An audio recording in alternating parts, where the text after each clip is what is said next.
ಎಲ್ಲರಿಗೂ ನಮಸ್ಕಾರ. ನನ್ನ ಹೆಸರು ಮಮತಾ. ವೆಲ್ಕಮ್ ಟು ನನ್ನ ಚಾನಲ್. ಇವತ್ತಿನ ರೆಸಿಪಿ ಬಿಸಿಬೇಳೆಬಾತ್. ತುಂಬ ಸಿಂಪಲ್ಲಾಗಿ ಟೇಸ್ಟಿಯಾಗಿ ಹೇಗೆ ಮಾಡ್ಕೊಳ್ಳೋದು ಅಂತ ನೋಡೋಣ.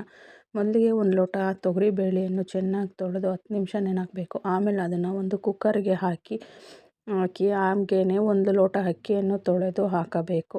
ಅದಕ್ಕೆ ತೊಳೆದು ಹಚ್ಚಿದಂತಹ ಕ್ಯಾರೆಟು, ಬೀನ್ಸು ಹಾಗೆ ಒಂದು ನವಿಲುಕೋಲನ್ನು ಹಾಕಬೇಕು. ಅದಕ್ಕೆ 4 ಟೊಮೊಟೊವನ್ನು ಹಚ್ಚಿ ಹಾಕಬೇಕು. ಹಾಗೆ 2 ಈರುಳ್ಳಿಯನ್ನು ಉದ್ದುದ್ದ ಹಚ್ಚಿ ಹಾಕಬೇಕು. ಅದಕ್ಕೆ ಸ್ವಲ್ಪ ಕಡಲೆಬೀಜನೂ ಹಾಕಬೇಕು. ಕಡಲೆಬೀಜ ಹಾಕೋದ್ರಿಂದ ತುಂಬ ಚೆನ್ನಾಗಿರುತ್ತೆ ಮಧ್ಯದಲ್ಲಿ ಸಿಕ್ಕರೆ ಅಂತೇಳಿ.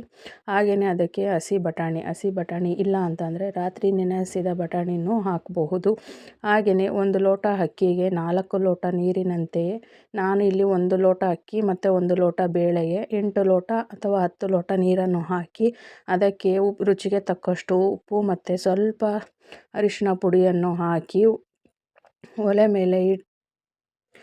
ಮೇಲೆ ಇಟ್ಟು ಹಾಗೆ ಅದನ್ನು ಚೆನ್ನಾಗಿ ಮಿಕ್ಸ್ ಮಾಡಬೇಕು.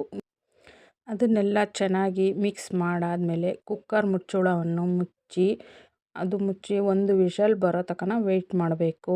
ಒಂದು ವಿಷಲ್ ಬಂದಮೇಲೆ ಅದನ್ನು ಆಫ್ ಮಾಡಿಬಿಟ್ಟು ಅದನ್ನ ಆಫ್ ಮಾಡಾದಮೇಲೆ ಒಂದು ಪ್ಯಾನ್ಗೆ ಹಾಕಿ ಅದು ಬಿಸಿ ಆದಮೇಲೆ ಸ್ವಲ್ಪ ಸಾಸಿವೆ ಹಾಗೂ ಜೀರಿಗೆಯನ್ನು ಹಾಕಿ ಅವನ್ನ ಚೆನ್ನಾಗಿ ಸಿಡಿಸ್ಬೇಕು. ಸಿಡಿಸಿ ಆದಮೇಲೆ ಹುಣಸೆ ಹುಳಿಯನ್ನು ಸ್ವಲ್ಪ ಹಾಕಬೇಕು. ಹುಣಸೆ ಹುಳಿ ನಮ್ಮ ಟೇಸ್ಟಿಗೆ ಎಷ್ಟು ಬೇಕೋ ಅಷ್ಟು, ನಾನು ಸ್ವಲ್ಪ ಇಲ್ಲಿ ಜಾಸ್ತಿ ಹಾಕಿದ್ದೀನಿ. ಹಾಗೆಯೇ ಖಾರದ ಪುಡಿಯನ್ನು ಹಾಕಬೇಕು. ನಿಮ್ಮ ರುಚಿಗೆ ತಕ್ಕಷ್ಟು ಖಾರದ ಪುಡಿ ನಾನಿಲ್ಲಿ 1.5 ಚಮಚವನ್ನು ಹಾಕಿದ್ದೀನಿ.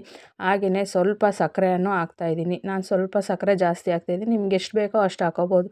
ಸಕ್ಕರೆ ಇಲ್ಲಾಂದರೆ ಬೆಲ್ಲವನ್ನು ಹಾಕ್ಬೋದು. ಹಾಗೆಯೇ ಸ್ವಲ್ಪ ಇಲ್ಲಿ ನಾನು ಉಪ್ಪನ್ನು ಹಾಕ್ತಾಯಿದ್ದೀನಿ. ಉಪ್ಪು ಆಲ್ರೆಡಿ ನಾವು ಹಾಕಿರ್ತೀವಿ, ಆದರೂ ಇನ್ನು ಸ್ವಲ್ಪ ಹಾಕ್ತಾಯಿದ್ದೀನಿ. ಹಾಗೆಯೇ 3 ಟೇಬಲ್ ಸ್ಪೂನಷ್ಟು ಬಿಸಿಬೇಳೆ ಬಾತ್ ಪೌಡ್ರನ್ನು ಇಲ್ಲಿ ನಾನು ಹಾಕ್ತಾಯಿದ್ದೀನಿ. ನಾವಿಲ್ಲಿ ರೆಡಿ ಮಿಕ್ಸನ್ನೇ ಹಾಕ್ತಾಯಿದ್ದೀನಿ. ಮನೇಲಿ ಮಾಡಿದ್ದೇನಲ್ಲ, ಪ್ಯಾಕೆಟ್ ಬರುತ್ತಲ್ಲ ಅದನ್ನೇ ಹಾಕಿದ್ದೀನಿ. ಅದೆಲ್ಲ ಹಾಕಾದ್ಮೇಲೆ ಚೆನ್ನಾಗಿ ಮಿಕ್ಸ್ ಮಾಡಿ ಸ್ವಲ್ಪ ಹೊತ್ತು ಕುದ್ಮೇಲೆ ನಾವೇನು ಕೂಗಿಸಿರ್ತೀವಲ್ಲ ಆ ಬೇಳೆ ಮತ್ತು ರೈಸು ತರಕಾರಿ ಅದಕ್ಕೂ ಒಗ್ಗರಣೆಯನ್ನು ಹಾಕಿ ಸ್ವಲ್ಪ ಅದಕ್ಕೆ ನೀರನ್ನು ಹಾಕಿ ಎಲ್ಲ ಕ್ಲೀನಾಗಿ ನೀರನ್ನು ಹಾಕಬೇಕು. ಹಾಗೆಯೇ ಅದನ್ನೆಲ್ಲ ಚೆನ್ನಾಗಿ ಮಿಕ್ಸ್ ಮಾಡಿ ಒಂದು ಕುದಿಸಿ ಅದಾದಮೇಲೆ ಕೆಳಗಿಳಿಸಿ ನಾವು ಸರ್ವಿಂಗ್ ಪ್ಲೇಟಲ್ಲಿ ಹಾಕ್ಕೊಂಡು ಅದ್ರ ಜೊತೆ ಸ್ವಲ್ಪ ಮಿಕ್ಸ್ಚರ್ ಮೇಲೆಯನ್ನು ಹಾಕ್ಕೊಂಡು ಚೆನ್ನಾಗಿರುತ್ತೆ ತಿನ್ನೋದಕ್ಕೆ ಅಂತೇಳಿ ಅಷ್ಟೇ. ನಾನು ಮಾಡೋದು ಇದೇ ಥರ